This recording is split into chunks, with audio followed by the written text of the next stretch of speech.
आदरणीय डॉक्टर अमिता बिरला जी, स्वदेशी जागरण मंच से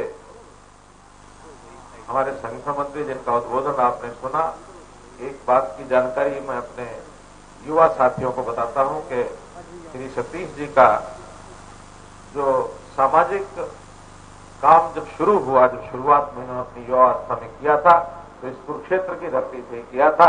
तो कुरुक्षेत्र से प्रेरणा लेने वाले इनका भी उसमें नाम एक जुड़ा हुआ है और आज तक स्वदेशी के इस भाव को लेकर के सारे देश भर में आप काम कर रहे हैं।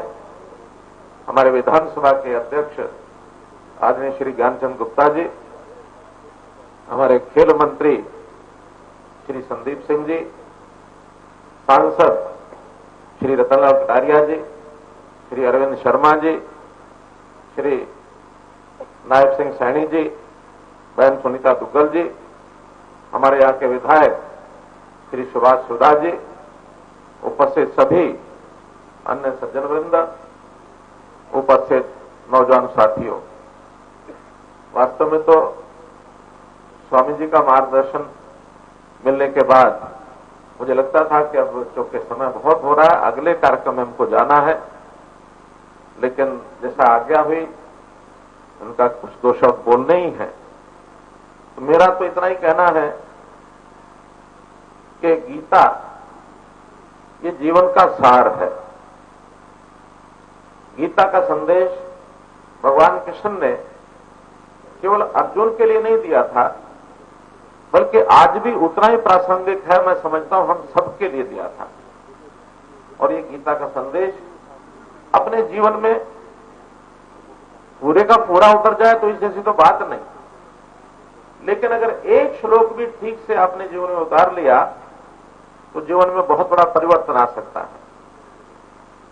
जब गीता का अध्ययन शुरू किया तो दूसरे श्लोक का 47वां दूसरे अध्याय का 47वां श्लोक कर्मण्येवाधिकारस्ते मा फलेषु कदाचन, जिसके ऊपर आज एक पुस्तक का विमोचन किया है, इसको ही अगर ध्यान से देखा जाए तो कर्म करते चले जाओ, फल की चिंता मत करो, फल मिलेगा। कोई कर्म निष्फल नहीं जाता है, लेकिन उसकी चिंता नहीं करनी है, मिलेगा तो अपने आप मिलेगा। और जिसने जीवन में ये धारण कर लिया तो उसकी सारी चिंताएं खत्म हो जाएंगी, क्योंकि आज सबसे बड़ा कारण चिंता का वो फल की अपेक्षा है कि मैं ये करूंगा तो मुझे क्या मिलेगा।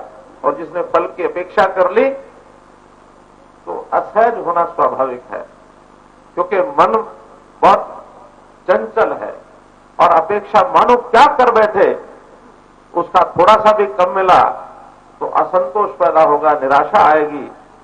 लेकिन यदि हमने गीता के श्लोक पर थोड़ा भी ध्यान दिया तो निराशा दूर तक भी हमारे मन को छुएगी नहीं। सदैव हम आशा से भर करके, तेज से भर करके, ऊर्जा से भर करके कर्म करने की प्रेरणा लेकर आगे चलते रहेंगे। तो युवाओं के लिए आज के इस अवसर पर मैं इतनी ही बात कहूंगा, क्योंकि समय भाषण का नहीं है, केवल इतना ही है कि गीता के सार को जीवन में उतारें। ये हमारे लिए भी उतना ही प्रासंगिक है जितना अर्जुन के लिए थी। बहुत बहुत धन्यवाद, बहुत बहुत आभार।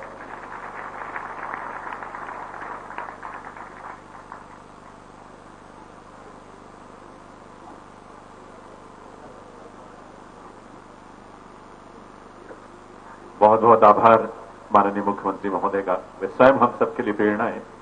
एक साथी, हमारे युवा साथी पठानकोट से आए हैं, कृष्ण विज, सिर्फ 1 मिनट के लिए उनको आमंत्रित करता हूं, क्योंकि उनकी वाणी भी अपने भावनाओं को। ये बच्चा पठानकोट से अपने परिवार से ही विधायक का आत्मज है वहां के, तो एक छोटा सा था, तभी से कुछ ना कुछ लिखता रहता है शायरी में।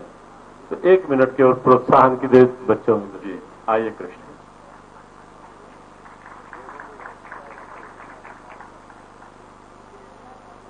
जय श्री कृष्ण, जय श्री राधे, जय भगवत गीते, जय गुरुदेव। मैं माननीय ओपी बिरला जी, मुख्यमंत्री जी को नमन करता हूं और जितने भी मान्यगण आए हैं उन सबको तहे दिल से उनका शुक्रिया करता हूं और गुरुदेव का मैं तहे दिल से शुक्रिया करता हूं। तो मैं शुरू करता हूं।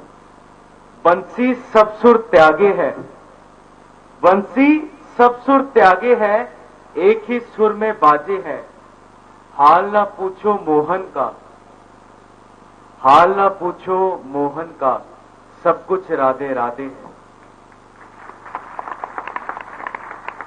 ये गुरुदेव जी के लिए मैं कहना चाहता हूं, मैं चुप रहता हूं इतना बोलकर भी, मैं चुप रहता हूं इतना बोलकर भी, तो चुप रहकर भी कितना बोलता है। दुआ मैं मांग लूं पर दुआ से क्या होगा, दुआ मैं मांग लूं पर दुआ से क्या होगा, कृष्ण है वो, अरे कृष्ण है वो, उसको तो सब पता होगा।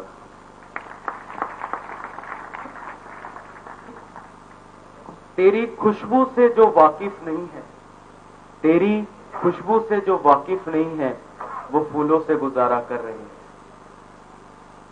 दुनिया कैसे दिखाई दे मुझको, दुनिया कैसे दिखाई दे मुझको, वो मेरे सामने बैठे। हाँ, बाकी फिर किसी अवसर पर। ये बच्चा छोटी आयु से ही ऐसे अपने आप ही, लेकिन लिखता देखो आप केवल मात्र उस अध्यात्म के भाव को लेकर ही। सुंदर बात। तो पठानकोट से कृष्ण विज। देव सज्जनों, राष्ट्र सेवा, समाज सेवा और निर्धन असहाय जरूरतमंद लोगों की सहायता के लिए सदैव से समर्पित विभूति, जो आज वर्तमान में माननीय लोकसभा के अध्यक्ष का पद सुशोभित कर रहे हैं, माननीय श्री ओम बिरला जी से मैं निवेदन करूंगा कि इस अवसर पर अपने संबोधन से हम सबको कृतार्थ करें। उनका जीवन, उनकी पूरी यात्रा जो है अब तक की, वो हम सब के लिए बहुत बड़ी प्रेरणा हमेशा बनती है। आज पुनः उनका संबोधन हम सबको प्रेरित करेगा। परम आदरणीय श्री ओम बिरला जी, माननीय लोकसभा अध्यक्ष।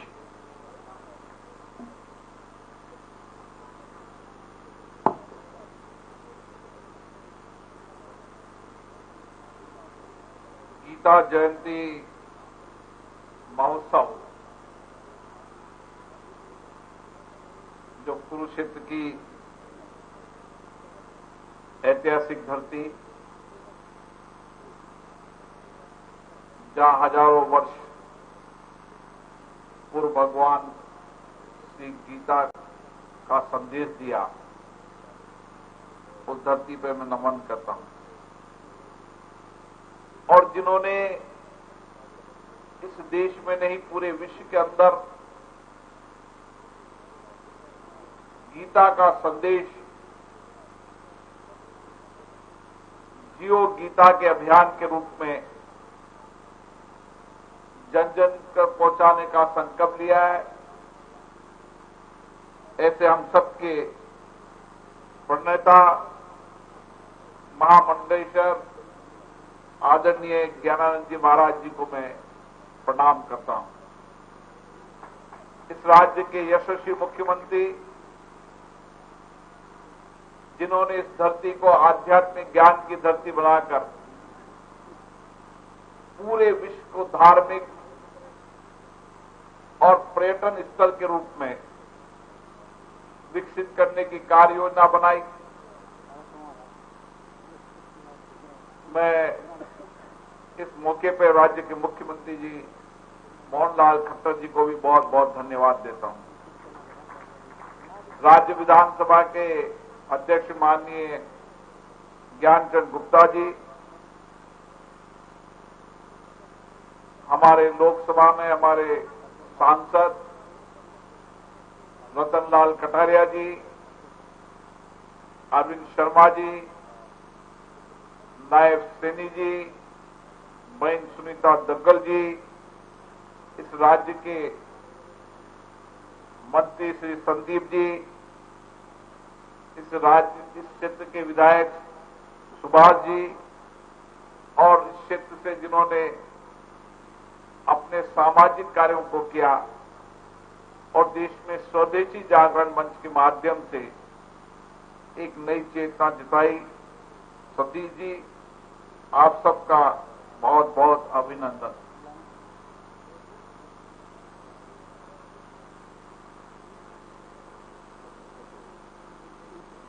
हरियाणा की ये पुण्य भूमि कुरुक्षेत्र की ऐतिहासिक धरती है।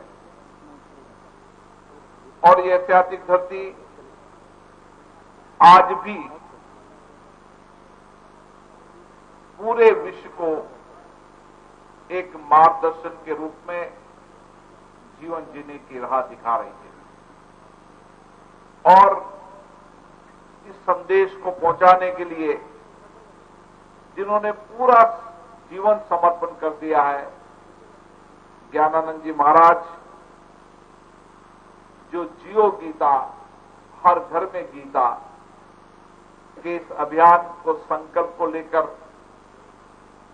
एक अथक प्रयास कर रहे हैं और जिन्होंने इस क्षेत्र को एक व्यापक पहचान दी है, इसके लिए मैं उनको भी धन्यवाद देता हूं।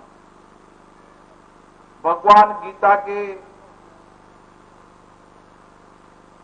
उन उपदेशों को, इस गीता के ज्ञान को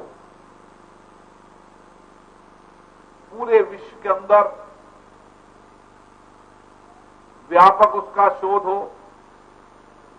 आज देश के कई विश्वविद्यालयों के अंदर, विश्व के कई देशों के अंदर गीता पर व्यापक शोध हो रहा है। ज्ञानानंद महाराज जी ने भी संकल्प लिया है कि जिस धरती से गीता का संदेश पूरे विश्व में पहुंचा है, उस धरती पर एक दुनिया का सबसे बढ़िया शोध केंद्र होगा, जहां दुनिया के विद्यार्थी यहां पर आकर गीता पर शोध भी कर पाएंगे और यहां से आकर नई प्रेरणा, ऊर्जा भी लेकर जाएंगे, ताकि संपूर्ण दुनिया के अंदर गीता का संदेश पहुंचा सके। गीता एक धर्म ग्रंथ नहीं है। गीता हमारे जीवन की, हमारे हर कार्य की, हर क्षेत्र की एक ऐसी पाठशाला है जिस पाठशाला से पढ़ने के बाद हम जीवन जीने की सही राह दिखा सकते हैं। और इसीलिए दुनिया के अंदर गीता एक ऐसा संदेश है जो हमें जीवन जीने का सही रास्ता भी बताती है और जीवन जीने की कला भी बताती है। और इसीलिए इस पुरातत्व ज्ञान को बेहद प्रेरणापूर्ण तरीके से हम जीवन के हर हिस्से के अंदर इसको अपने जीवन में उतारें। ये अद्भुत ग्रंथ हमेशा हमें नई प्रेरणा देगा, नई ऊर्जा देगा। राष्ट्रपिता महात्मा गांधी जी ने मानते थे कि जिस तरीके से अपनी मां हमारे जीवन में संस्कार देती है, विचार देती है, पालती है, उसी तरीके से गीता की शरण भी एक मातृत्व की तरह हमें हमेशा नई प्रेरणा देगी, नई दिशा देगी। और इसीलिए व्यक्ति के जीवन में जब कभी अंधकार होता है, जब संशय में होता है, मन उलझनों में होता है, कठिनाई में होता है, उस समय गीता ही है जो हमें सही राह दिखाती है, सही दिशा दिखाती है। हर समस्या, हर उलझन, हर कठिनाई, हर परेशानी, हर संशय का रास्ता दिखाने के लिए गीता संदेश हमारे जीवन में हमेशा एक पाठशाला की तरह, एक मैनुअल की तरह काम करता है। और इसीलिए गीता का उपदेश हमारे जीवन में आज भी प्रासंगिक है, आज भी सार्थक है। इसलिए मैंने कई बार देखा, मैं कुछ अंश गीता के ज्यादा अंश नहीं पढ़ पाया, लेकिन जो कुछ भी मैं पढ़ पाया उसमें मेरा मानना है कि गीता के छोटे से सार में हम पढ़ने के बाद हमारे जीवन के हर संशय को दूर कर सकते हैं।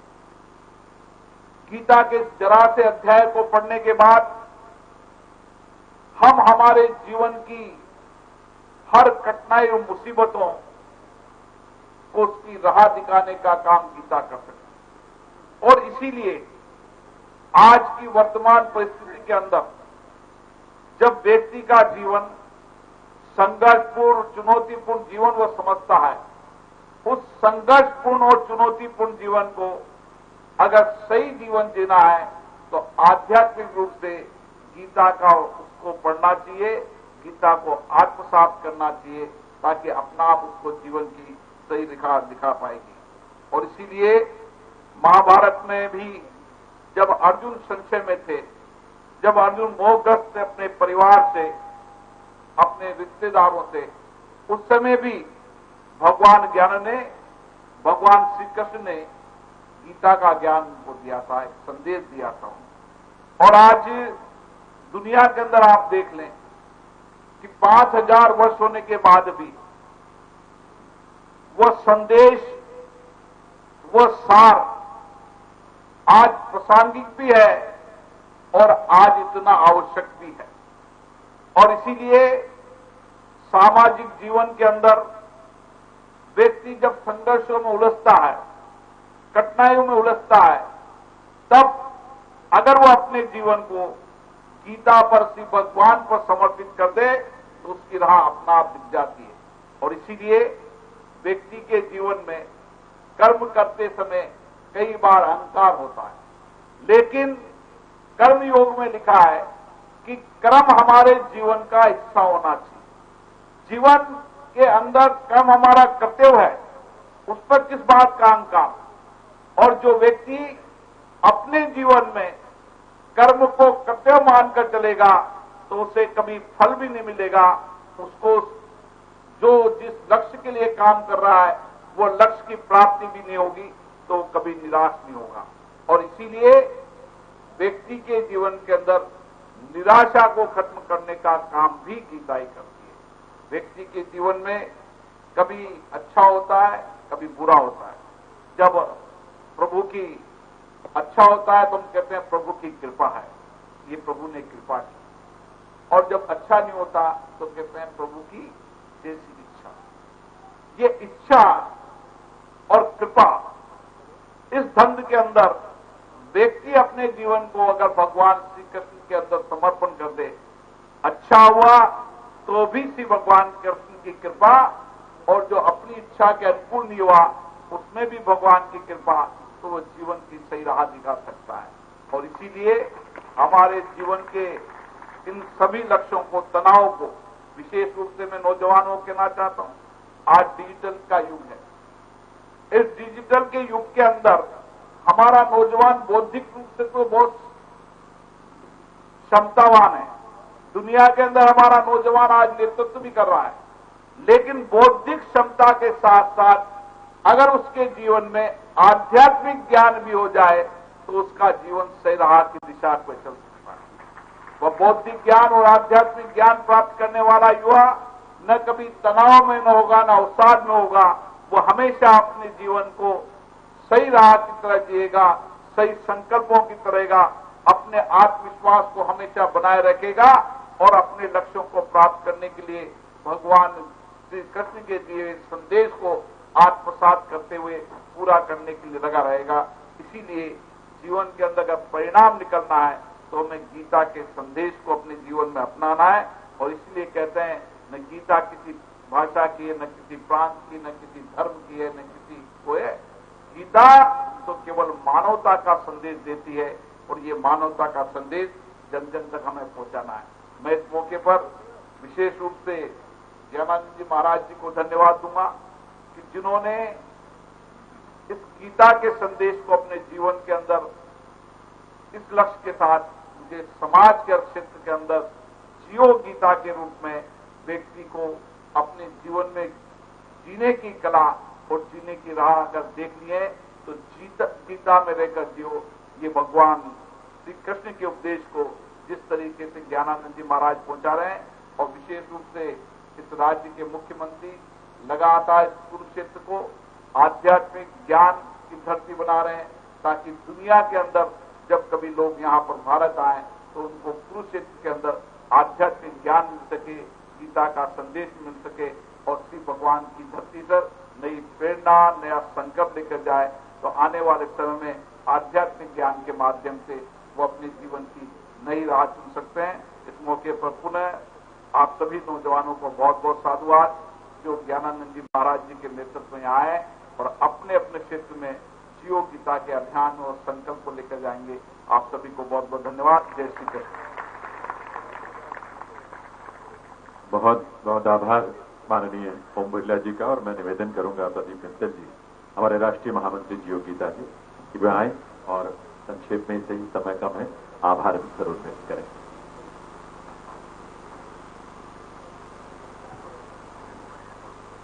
अंतर्राष्ट्रीय गीता जयंती महोत्सव के अंतर्गत आज युवा चेतना उत्सव व ऑडिटोरियम के उद्घाटन समारोह के अवसर पर परम श्रद्धेय स्वामी ज्ञानानंद जी महाराज, परम श्रद्धेय आदरणीय श्री ओम बिरला जी, श्रीमती अमिता बिरला जी, हरियाणा के यशस्वी ऐसे मुख्यमंत्री जो कुरुक्षेत्र के लिए, अभी आदरणीय बिरला जी जो बात कर रहे थे, जो कुरुक्षेत्र के विकास के लिए जोरों से लगे हैं, श्री मनोहर लाल खट्टर जी, आदरणीय सतीश जी, कैलाश विजयवर्गीय जी जो अभी चले गए, आदरणीय श्री ज्ञानचंद गुप्ता जी, श्री संदीप सिंह जी, रतनलाल कटियारिया जी, नायब सैनी जी, सुनीता दुग्गल जी, सुभाष सुधा जी, अरविंद शर्मा जी एवं सामने बैठे मेरे सभी बंधुओं को नमस्कार नमन। आज हमारे मंच पर मंच की गरिमा बढ़ाने के लिए जो माननीय ओम बिरला जी, हमारे सीएम साहब और अन्य अतिथि आए हैं, मैं जीव गीता परिवार की ओर से उनका हृदय से आभार प्रकट करता हूं और मुझे विश्वास है कि आप सबका मार्गदर्शन हमें हमेशा इसी प्रकार मिलता रहेगा और इसी आशा के साथ आपको पुणे में धन्यवाद देता हूं। बहुत बहुत धन्यवाद। एक बार आज बच्चों ने, युवाओं ने पूरा अनुशासन बना के रखा। एक बार स्वयं युवा अपने इस अनुशासन के लिए और बड़े इनके इस भाव के लिए ताली बजाकर सबके लिए बहुत बहुत शुभकामना। आप सब आए, सबका यह अनुशासन पूरे समय शांत बैठकर सुनते रहना। प्रार्थना के वाक्य जो आज सबको दिए भी गए, मेरे नाथ मैं आपको भूलूं नहीं, मेरे नाथ मैं आपसे दूर न रहूं, आप मुझसे दूर न रहें, मेरे नाथ आप अपनी कृपा सदा सब पर बनाए रखें। जय श्री कृष्ण, जय श्री राधे, जय भगवत गीते, जय गौ माता, जय गुरुदेव। सब पर कृपा बनी रहे। बहुत बहुत आभार। युवा चेतना के जितने हमारे कार्यकर्ता हैं वो कृपया ध्यान देंगे। हमारे सभी युवा कार्यकर्ता युवा तो गीता समारोह का आयोजन हो रहा था, यहाँ पर तमाम दिग्गज पहुंचे। लोकसभा अध्यक्ष ओम बिरला भी इसमें शामिल हुए। गीता ज्ञान संस्थानम के सभागार में ये उद्घाटन हुआ। साथ ही